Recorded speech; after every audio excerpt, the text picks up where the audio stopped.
yang banyak pada zaman ni yang kita semua menyaksikannya. Kita semua seolah-olah nak bagi tahu kepada Nabi SAW, wahai pesuruh Allah, ada pada zaman kami hidup ni wanita-wanita yang dahulu baginda Rasulullah sebut tak pernah tengok, banyak pada zaman ini. Ya, mereka berpakaian tetapi berlubang di sana dan di sini. Ya, mereka berpakaian tetapi singkat di situ dan di sini. Ya, mereka berpakaian tetapi nampak keseluruhan bentuk tubuh mereka. Nabi kata kumpulan wanita ni yang ada anak, ada isteri, yang pakai seluar ketat, pakai baju berlubang sana sini, nampak belakang, nampak depan. Nabi kata la yadkhulnal jannah, wanita-wanita ni tak masuk syurga. Nabi kuat lagi sebut, Nabi kata wala yajidna rihaha. Nabi kata wangian syurga yang keluar daripada pintu syurga yang terbuka luas pun mereka tidak menciuminya. Syurga, Allah buka pintu, wangi syurga keluar sehingga puluhan tahun. Jarak puluhan tahun dah bau wangi syurga. Nabi kata wanita yang dedah aurat ni berpakaian tetapi telanjang, wangi pun tak mampu dan tidak diberikan oleh Allah Subhanahu wa taala. Kata para ulama, kalau dia Islam, dia buat dosa tu, dia akan, kalau tak diampunkan oleh Allah, dia masuk neraka. Kemudian dia akan masuk syurga. Dengan syarat dia Islam. Dia Islam, dia mati, sonok-sonok duk tayang kat sana sini, buat live pun tayang pakai ketat, mati, tak sempat bertaubat. Kalau Allah tak ampun, masuk neraka. Walaupun dalam hadis ni Nabi sebut tegas mereka tak masuk syurga, tetapi kata para ulama berdasarkan hadis lain, kalau tak sempat bertaubat, Allah tak ampun, masuk neraka, habis dan masuk syurga.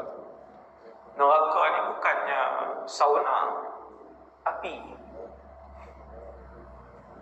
Nabi nak bagi tahu, kata para ulama, apa maksud tak masuk syurga? Sangat jauh daripada rahmat Allah.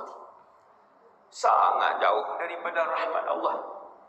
Wanita yang berkeadaan demikian, kerana bukan saja mudarat pada dirinya, mudarat pada laki-laki lain yang melihat, dan juga mudarat pada wanita-wanita lain yang tiru gaya dia. Ma'ilatun mumilat.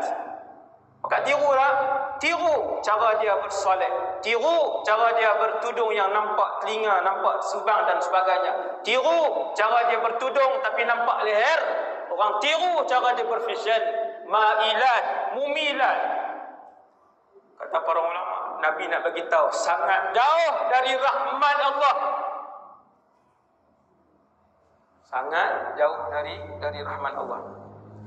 Kemudian hadis kedua, ni relate ni dengan hadis pertama tadi. Nabi sebut kullu ummati mu'afa, setiap umat Nabi Muhammad akan diampunkan oleh Allah sebanyak manapun dosa yang dilakukan, illal mujahirin, kecuali mereka yang menayang-nayangkan dosa mereka, kecuali mereka yang mempamer-pamerkan maksiat yang dia buat.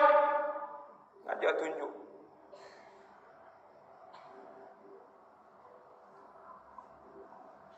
Allah lindung dosa kamu, Allah tutup dosa kamu. Kamu duduk dalam rumah, tak ada siapa tahu kamu buat dosa tu. Kamu buat live bagi tahu ke orang dosa yang kamu buat. Hasbunallah wa ni'mal wakil. Nabi kata mujahirin ni orang yang buat dosa terang-terang, kau tunjuk ke orang ramai. Nabi kata mereka-mereka yang apabila melakukan dosa pada waktu malam contohnya, kemudian dia bangun pada waktu pagi, waqad satarahullah, Allah dah lindung dan tutup aib maksiat yang telah dia lakukan semalam. rupanya malam tadi dia rakam dia. Esok dia up benda dosa yang dia buat. Mana malu kamu, mana kehormatan kamu, mana takut kamu dengan Allah Tuhan kamu. Jalla-jalla, tak takut, tak hormat. Allah bagi kamu sihat, Allah bagi kamu rezeki, Allah bagi kamu nikmat. Nabi kata Allah tutup semalam aib kamu buat, maksiat kamu buat. Satarahullah, Allah tutup.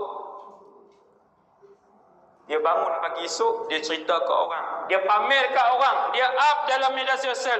Amiltul barihata kadza wa kadza. Semalam aku buat ni, kemarin aku buat ini, itu dan ini.